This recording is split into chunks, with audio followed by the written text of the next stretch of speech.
Imagine a group of men so poor they shared a single horse to survive. Now, imagine those same men becoming so powerful that they owned the very land kings walked upon. They were the world's first bankers, the church's most elite warriors, and the keepers of secrets that could topple the very foundations of the Vatican.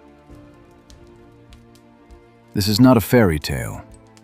This is the staggering true story of the Knights Templar. A story of a throne built on gold and a treason written in the blood of the innocent. Welcome to Throne and Treason. The year is 1119. The First Crusade has left Jerusalem a city of ghosts and gold. For the thousands of Christian pilgrims traveling across Europe to see the Holy Sepulchre, the journey was a gauntlet of death.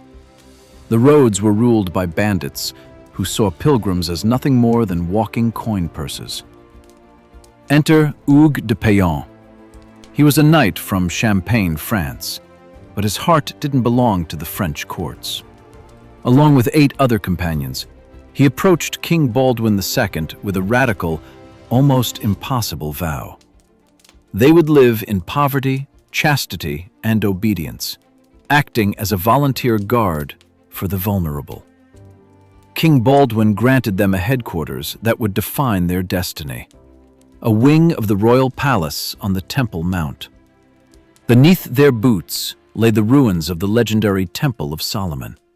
From these ancient stones they took their name, the Poor Knights of Christ and the Temple of Solomon.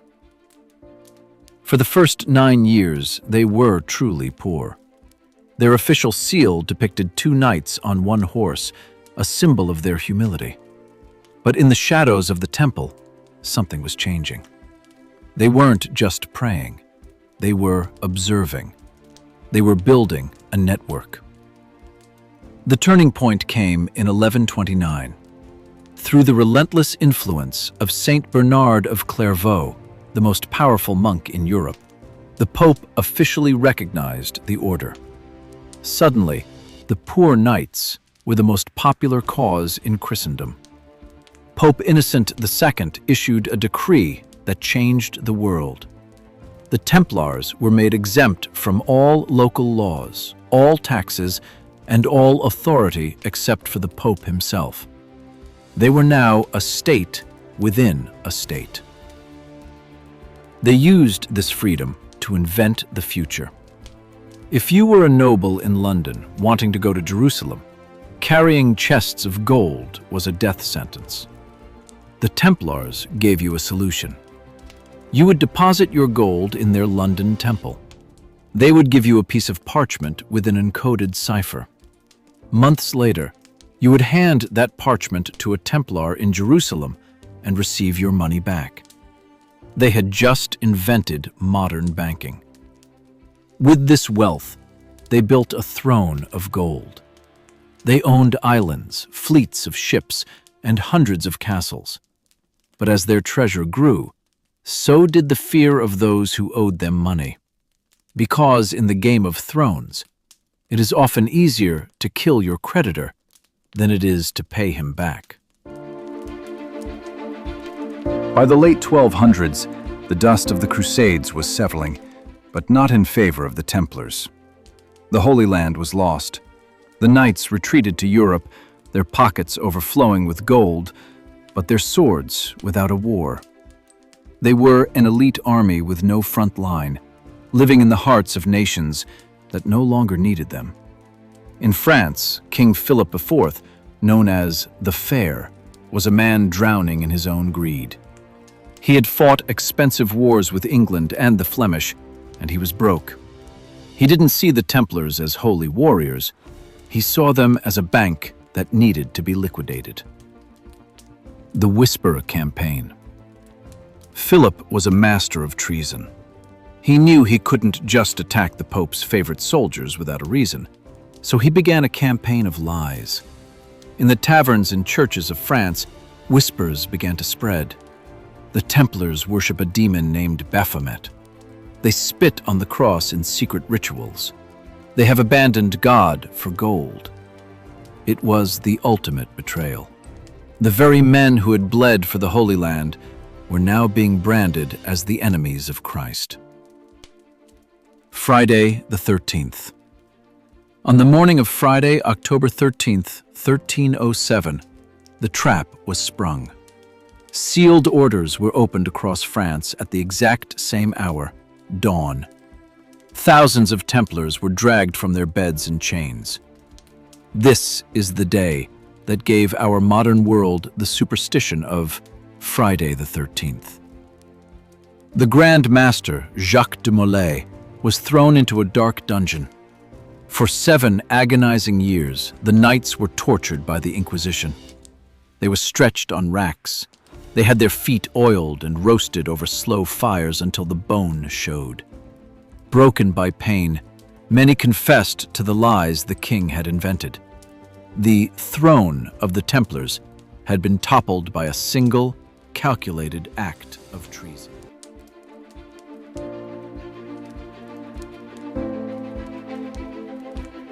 For 7 years, Jacques de Molay languished in the dark. But in 1314, King Philip decided it was time to end the order once and for all. He brought the Grand Master to a small island in the middle of the Seine River in Paris. A wooden pyre had been built. As the flames began to lick at his robes, Jacques de Molay did something no one expected.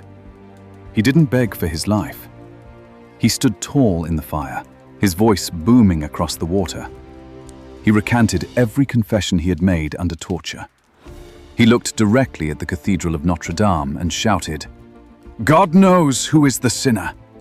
I summon Pope Clement to the judgment of God within 40 days, and King Philip within a year." The crowd watched in horror as the flames consumed him. But the real horror came later. 33 days after the execution, Pope Clement V died of a sudden, agonizing illness. 7 months after that, King Philip IV, the man who thought he had won, suffered a mysterious stroke during a hunt and died in a castle he had built with stolen Templar gold. The curse was real. The men who committed treason were dead, but the mystery of the throne was only beginning. When the king's accountants finally burst into the vaults of the Paris temple to seize the gold, they found it empty. The legendary treasure of the Templars, the gold, the relics, the ancient ciphers, had vanished. Where did it go? Some say the Templar fleet sailed to Scotland, where they hid their secrets beneath Rosslyn Chapel. Others believe they carried the Holy Grail itself to the New World, decades before Columbus. The Templars were erased from history, their names dragged through the mud for centuries. But their echoes remain. They remind us that power is a fragile throne, and that the greatest betrayals often come from those we protect. History remembers the victors, but here at Throne and Treason, we remember the truth. Subscribe and join us as we continue to uncover the shadows of the past. I'm your host, and this was The Curse of the Temple.